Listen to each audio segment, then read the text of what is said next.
Bonjour à tous et bienvenue dans notre récréation gourmande. Alors aujourd'hui, je vous propose de vous emmener dans le nord-est de la Suisse à la découverte d'un fabuleux fromage, l'Appenzeller, un des fromages les plus corsés de Suisse.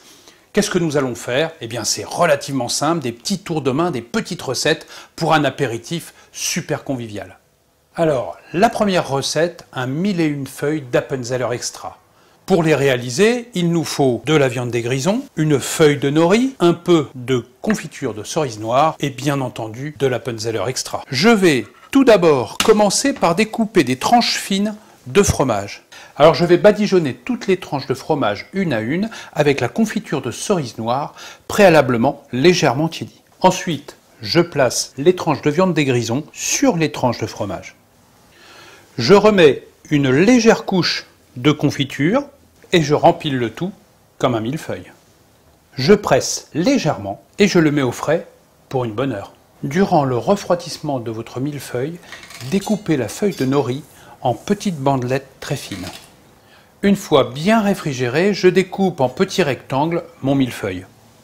Je vais simplement nouer les petits millefeuilles avec la bandelette de nori préalablement légèrement humidifiée. Une autre idée, et pourquoi pas des toastines d'Appenzeller extra aux œufs de caille. Alors il me faut un très joli pain de campagne, des œufs de caille bien entendu, et l'Appenzeller extra. Pourquoi est-il extra?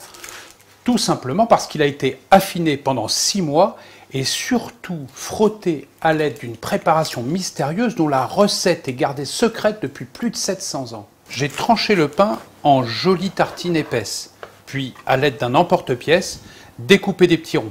Avec ce même emporte-pièce, je vais découper le fromage, puis déposer ce fromage sur le pain. Il faudra ensuite l'enfourner et pendant ce temps, cuire les œufs de caille. Avec le même emporte-pièce, je viens découper les œufs et je les dépose sur les toastines. Pour la décoration, un petit peu de piment d'Espelette ou de ciboulette ciselée. Alors n'oubliez pas qu'en cuisine, on ne gâche rien. S'il vous reste des parures, réalisez une très belle fondue, ça marche très bien. Le petit Appenzeller sur choix aux herbes fraîches. Alors qu'est-ce que c'est? Eh bien c'est simplement une crème montée avec des herbes fraîches, parfumée avec un petit peu de chartreuse des montagnes et bien entendu l'Appenzeller sur choix. Alors on va commencer par monter la crème. Et maintenant que la crème est bien montée, on va découper en petits cubes de l'Appenzeller sur choix qu'on va rajouter à l'intérieur avec un concassé d'herbes fraîches sans oublier de parfumer avec un peu de chartreuse.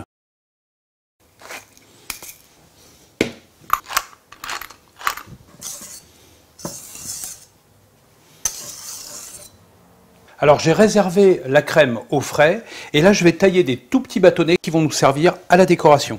Alors je vais remplir une poche à pâtisserie avec la crème montée afin de pouvoir remplir mes contenants. Il ne reste plus qu'à décorer les petites verrines avec le Mikado d'Appenzeller sur choix.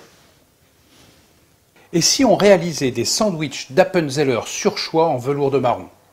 L'Appenzeller sur choix est un fromage qui a été affiné pendant 4 mois pour des saveurs plus intenses. Pour réaliser cette recette, il nous faudra une baguette de pain tradition, une très bonne crème de marron et l'Appenzeller sur choix. On va découper de fines lamelles de pain que l'on mettra à toaster au four. On va disposer sur le plat de service les croustilles de pain bien dorées. On va remplir une poche à pâtisserie munie d'une douille cannelée avec la crème de marron. Décorer ensuite nos petits sandwichs. Les parsemer ensuite de petits cubes d'Appenzeller sur choix. Les recouvrir d'un petit couvercle. Et surtout ne pas oublier de les déguster.